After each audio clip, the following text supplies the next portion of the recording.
நான் பிறந்தப்போ என்ன ஹோம்ல விட்டுட்டு போனீங்கல்ல, ஒரு பச்சை குழந்தை என்ன பண்ண கூட யோசிக்கல.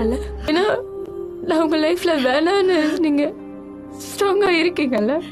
யோசிச்சு பாருங்களேன், எங்கேயாச்சும் ஏதாச்சும் ஒரு இடத்துலயாச்சும் உங்களை நான் அம்மானு கூப்பிடுப்பேடா. உங்களை அம்மானு கூப்பிடணும்னு அவ்வளவு ஆசை. உங்க ஃபேமிலி சந்தோஷமா இருக்கணுங்கிறதுக்காக நான் இங்க யாருமே இல்லாம வாழ்ந்துட்டு இருக்கேன். உங்க அப்பா யாருன்னு உனக்கு தெரியாம இருக்கிறது நல்லதுதான். ஆனா ஒண்ணு மட்டும் நான் சொல்றேன், நீ ஒரு அழகான காதலுக்கு தான் பிறந்த. அதுதான் இங்க பிரச்சனையே.